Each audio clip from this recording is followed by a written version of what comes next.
Buffett's childhood, there was a racetrack in Nebraska called Aksarben, which is Nebraska spelled backwards. When Buffett was a teenager, he used to go to the racetrack and he had several activities on the racetrack. He had tips for the bettors. He had a newsletter called Stable Boy Selections, which he used to sell to help the people who were betting. And then after all the races were over, he would gather up all the tickets that people had discarded on the ground or in the trash cans and so on. He would bring them all home and he would go through each one carefully to see if some drunk had discarded a winning ticket. Of course, most tickets that are discarded are going to be useless and they're actually discarded for good reasons. But he would find a decent number of these discarded tickets that actually were winning tickets.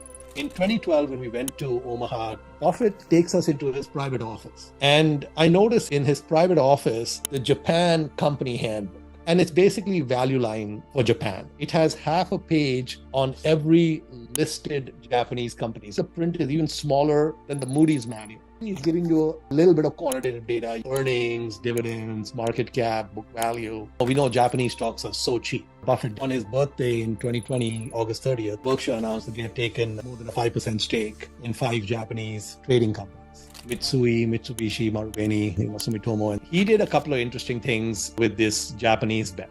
First, he didn't put up any capital.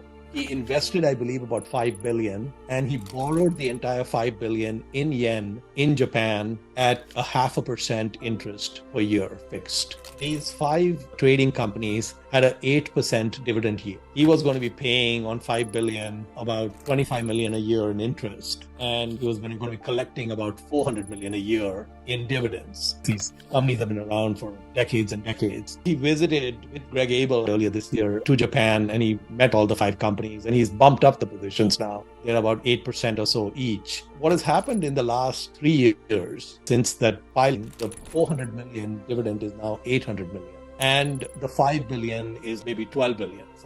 The return on equity on that bet is infinite because there was no equity put up.